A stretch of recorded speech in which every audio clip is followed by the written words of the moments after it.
Olá pessoal, meu nome é Anderson, eu sou professor de redação, literatura e português da Unidade Força Máxima de São Gonçalo, e nessa aula de hoje nós vamos abordar o módulo 4 da apostila de literatura da terceira série do ensino médio, que é um módulo que fala sobre o gênero narrativo.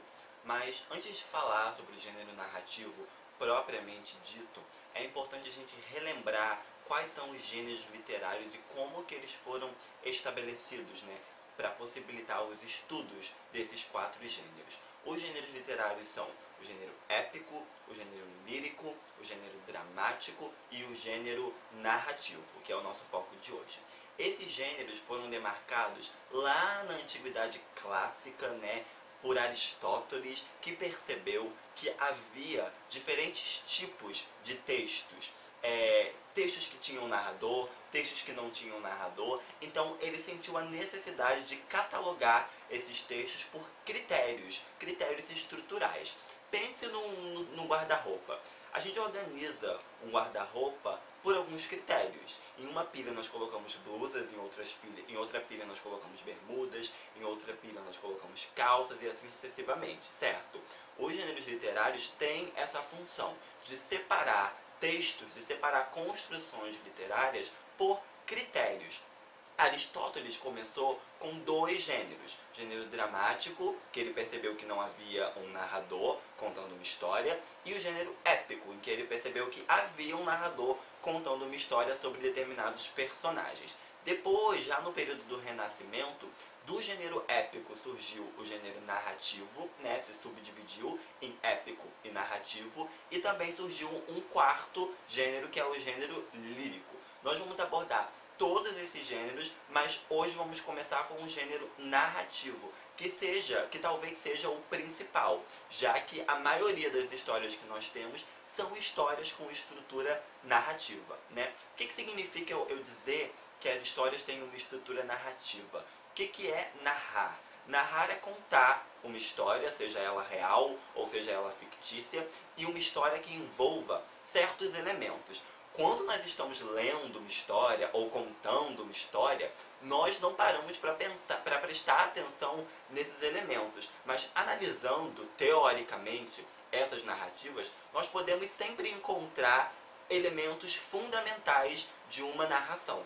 E é sobre esses elementos que a gente vai conversar hoje, São 5 os elementos principais. Nós temos o narrador, nós temos os personagens, nós temos o tempo, nós temos o espaço e nós temos o enredo. Então eu vou falar especificamente sobre cada um desses 5 elementos, primordiais de uma narração, e a gente vai tentar chegar a esse entendimento aí até o final da aula, ok? O primeiro elemento que eu gostaria de começar falando com vocês é o narrador. Porque para contar uma história, eu tenho que ter um narrador. Eu tenho que ter a pessoa que conta essa história. Então, a esta pessoa, a esta voz que conta essa história, nós damos o nome de narrador. E esse narrador, ele pode vir em 3 diferentes configurações. Ele pode ser um narrador personagem, ele pode ser um narrador observador, ou ele pode ser um narrador onisciente. Qual é a diferença entre esses 3 tipos de narrador? Primeiro vamos falar sobre o narrador personagem. O narrador personagem é aquele narrador que participa da história. Ele conta a história, mas ele também faz parte dessa história. Ou seja, os eventos que estão acontecendo naquela narrativa também vão afetar esse narrador, porque ele é uma parte constituinte dessa história. Como que esse narrador vai se apresentar? Ele vai se apresentar sempre em primeira pessoa, com o eu, Porque precisa ter essa voz íntima no texto, precisa ter essa voz de inclusão no texto. O narrador está incluso nos acontecimentos da narrativa. Então o narrador personagem sempre vai vir em primeira pessoa, participando ativamente dos eventos daquela narração, mas há um problema, há uma consideração a se fazer sobre esse tipo de narrador, o narrador personagem. Qual é o problema aparente desse tipo de narração? O problema da confiabilidade. Nós não podemos confiar totalmente num narrador personagem, porque ele vai contar a história do ponto de vista dele. Ele vai narrar todos os acontecimentos do ponto de vista dele. Em momento nenhum na história, nós vamos ter uma visão que não seja do narrador personagem. Então, esse narrador se torna um narrador muito parcial. A gente não sabe de fato o que ele está falando. O que ele está falando a gente sabe, mas a gente não sabe se é verdade. A gente não sabe o quão verdadeiras são as afirmações que ele está fazendo em relação à história. Então ele é um narrador parcial, né, muito parcial, e que a gente não pode ter muita confiança, porque a gente não sabe de fato se as coisas estão acontecendo da maneira como ele está narrando. Esse é o problema do narrador personagem. Nós podemos ter também o narrador observador. Diferentemente do narrador personagem, esse narrador observador ele não faz parte da história. Ele vai simplesmente contar de fora o que está acontecendo. É como se ele estivesse olhando de cima e percebendo todos os eventos de uma narração. Então ele vai contar tudo em terceira pessoa. Então, se no narrador personagem nós temos a primeira pessoa, o eu, no narrador observador nós vamos ter a terceira pessoa, o ele ou eles. Então nós vamos contar a história sem nos envolver com os acontecimentos. O narrador onisciente também vem em terceira pessoa, mas a diferença primordial para o narrador onisciente e do narrador observador é que o narrador onisciente ele sabe literalmente de tudo.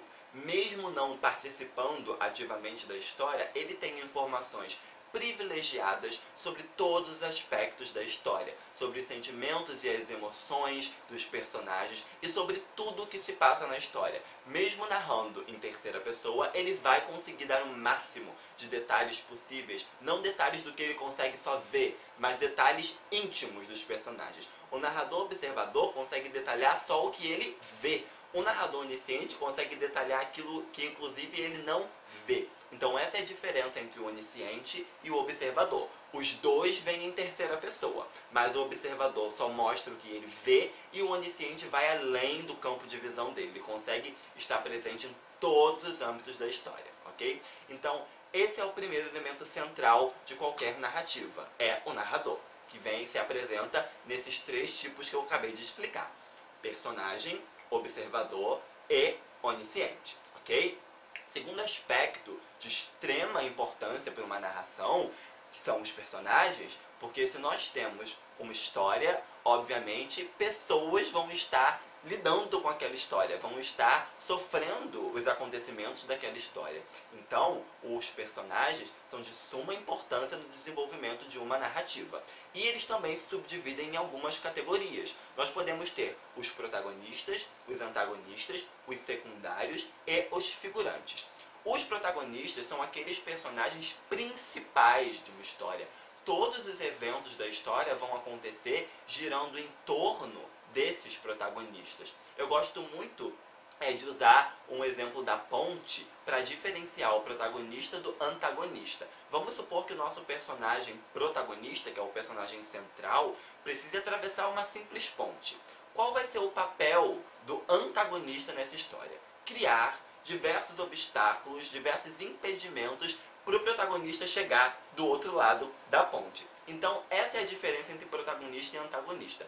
O protagonista é um personagem central e o antagonista ele vai tentar tornar a vida do protagonista mais difícil, mais complicada.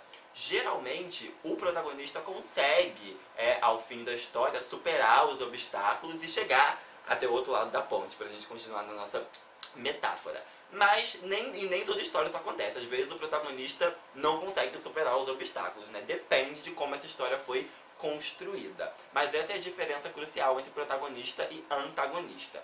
Os personagens secundários, eles não chegam a receber um destaque na história. Eles têm falas, eles têm núcleos próprios, mas eles não estão ali para receber muito destaque.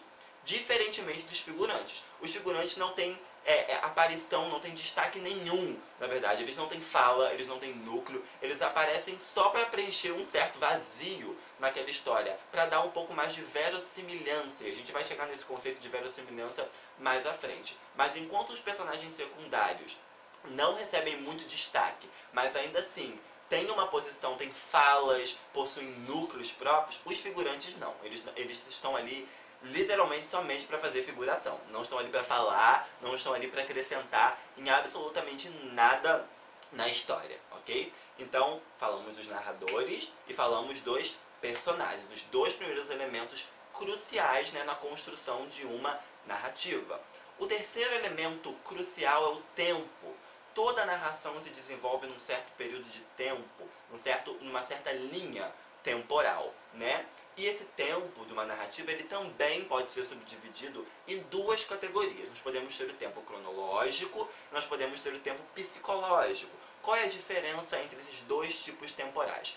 Quando uma narrativa é construída a partir do tempo cronológico, o narrador vai se utilizar das construções que nós usamos em sociedade para demarcar o tempo. Então ele vai usar o relógio, ele vai usar os meses, ele vai usar os anos, ele vai usar os períodos do dia, né? Tarde, manhã, noite, madrugada, sempre usando elementos realistas para marcar o tempo.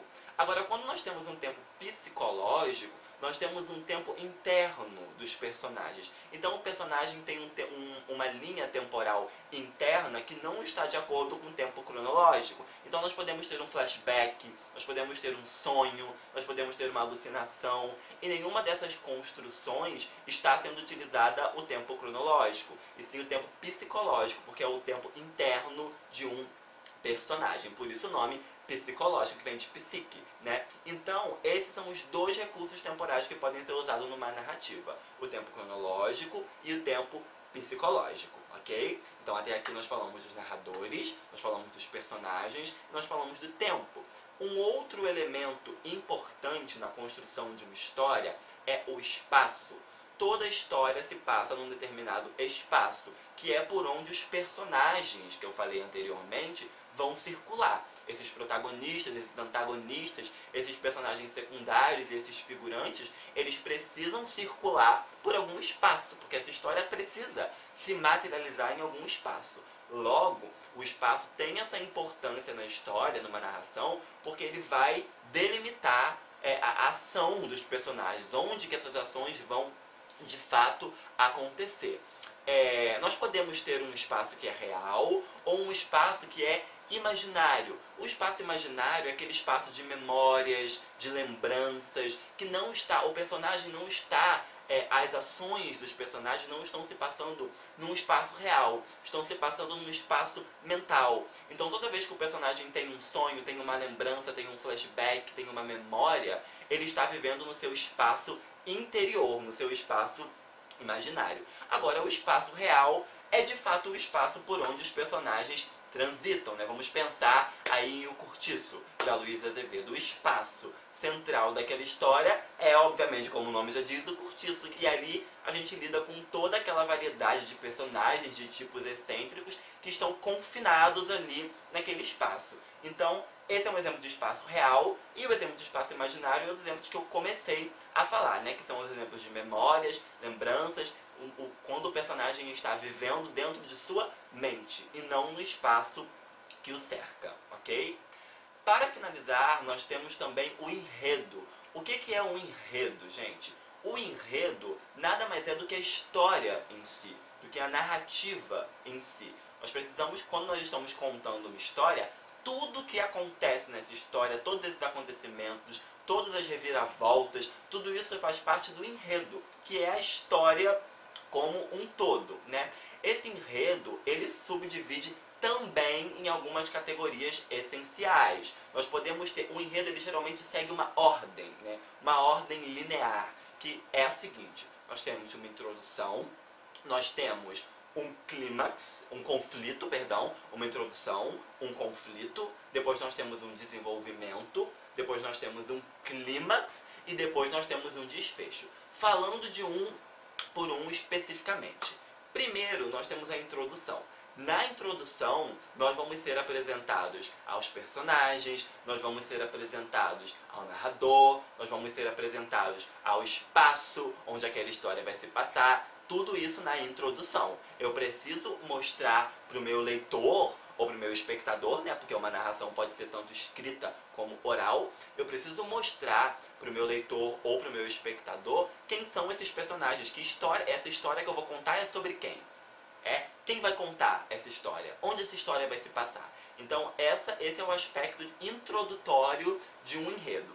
Depois, nós temos um conflito. Porque quando nós estamos na introdução, os nossos personagens ainda estão numa paz, numa constante, né? Eles ainda estão vivendo numa constante. Até o momento em que surge algum conflito para tirar esses personagens, para tirar as coisas de uma ordem aparentemente natural. Então, em toda a narrativa, nós vamos ter um conflito que os personagens vão precisar lidar com esse conflito. E esse conflito vai começar a ter uma crescente. É a partir daí que entra o desenvolvimento. O desenvolvimento é um momento em que o conflito vai ser desenvolvido. Os personagens vão começar a tentar lidar com aquele conflito, tentar começar a resolver aquele conflito. Até o momento em que chega-se no clímax. O clímax é a parte alta, é o ponto alto de uma história.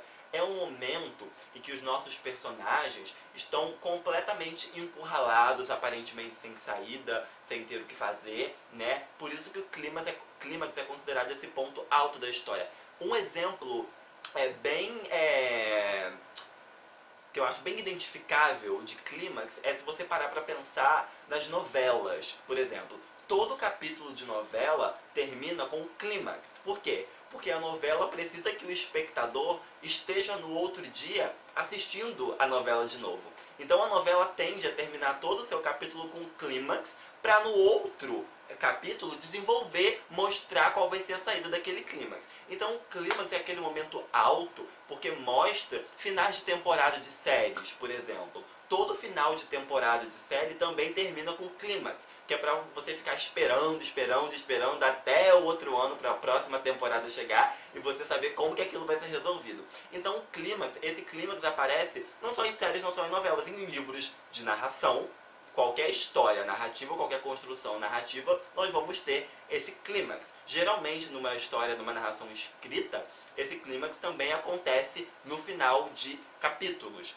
Né? E é esse momento em que os personagens estão aparentemente perdidos, não há o que fazer. Mas a partir do clímax a gente chega no desfecho. Apesar do clímax parecer aquele momento sem saída, geralmente as narrações dão um desfecho para aquele clímax, né? Para mostrar os personagens lidando, tentando ultrapassar as barreiras que foram geradas por aquele clímax. Então, essa é a ordem linear de um enredo. Introdução, conflito, desenvolvimento desse conflito, o clímax e um desfecho. Mas nem todas as histórias precisam seguir essa ordem linear. Eu posso ter histórias que subvertam essa ordem. Aí eu vou ter um enredo não linear. Por exemplo, eu posso ter uma história que começa pelo clímax, ou eu posso ter uma história que começa pelo desfecho, e aí essa história vai voltando no tempo para poder construir a sua narrativa. Então, não necessariamente uma história, uma narração,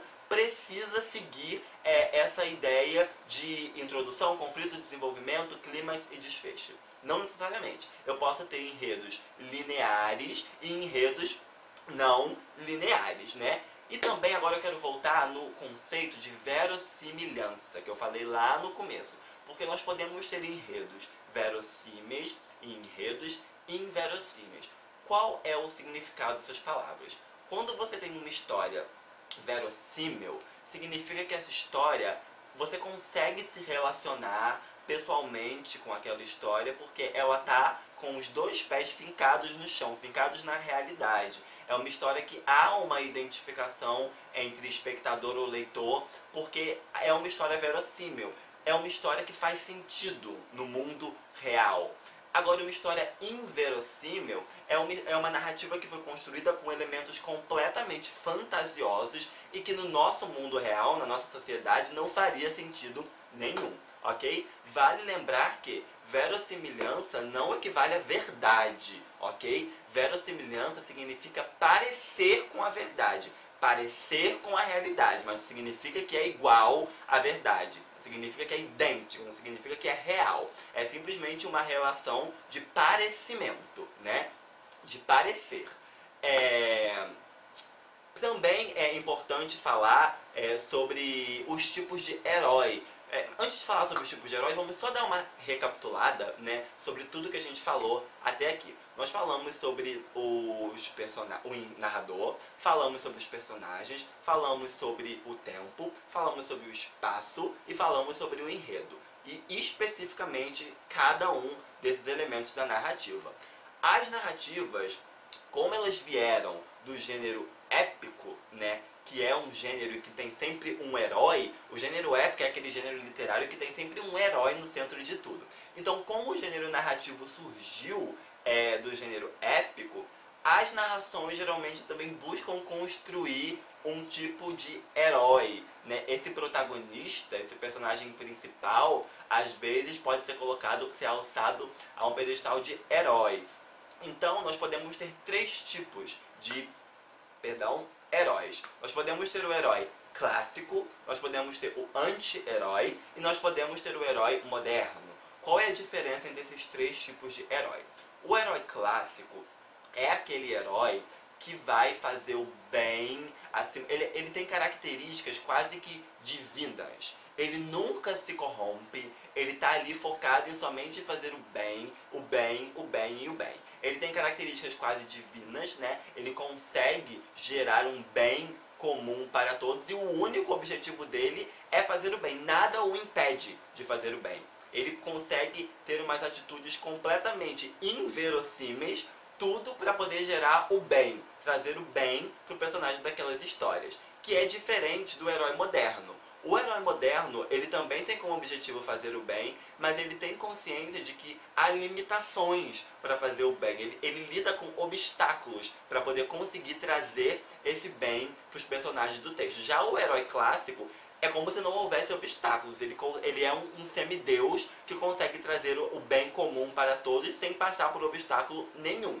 Essa é a diferença entre herói clássico e herói moderno.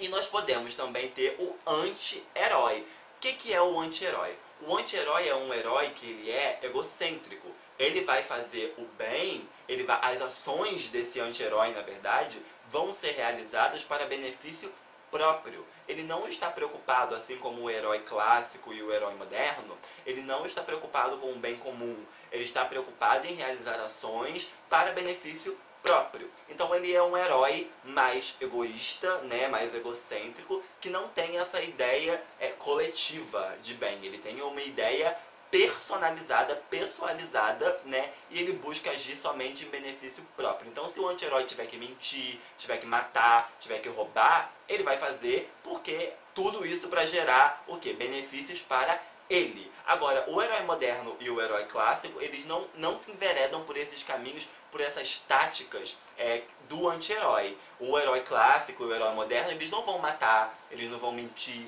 eles não vão roubar, porque eles querem o bem coletivo. Enquanto o clássico consegue levar esse bem de uma maneira como se fosse um deus, o herói moderno tem obstáculos, mas ainda assim ele não vai superar esses obstáculos através de meios, né, através de contravenções. Diferentemente do anti-herói, que pode sim se utilizar de contravenções para poder conseguir se beneficiar. Então essa é a diferença entre os três tipos de herói, ok? Bom, essa foi nossa aula sobre gênero narrativo, né? Eu espero que tenha ficado bem claro todos os elementos para construir uma narrativa. É importante perceber, vocês como alunos de terceira série, se preparando para vestibular, é importante vocês perceberem em uma narrativa esses aspectos, porque questões de vestibulares costumam trazer interpretações que partem desses aspectos. Qual é a influência do tempo nessa narrativa? Qual é a influência do espaço para a atitude desse personagem? Então é muito importante que vocês, lendo uma história, comecem a se atentar para esses detalhes, para os detalhes do tempo, para os detalhes do enredo, porque tudo isso influencia diretamente nas ações dos personagens e no entendimento que nós fazemos de uma história. Então, não é só teoria, é você também conseguir entender como que isso influencia, como que todos esses elementos, o narrador,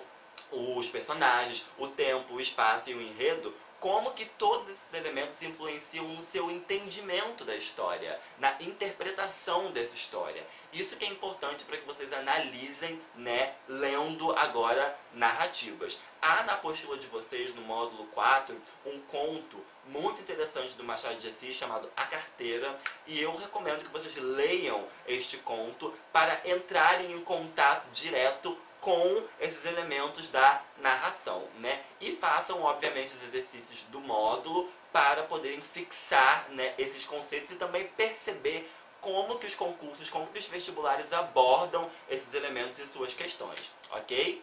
Então, é isso, galera. Obrigado por assistirem e até a próxima.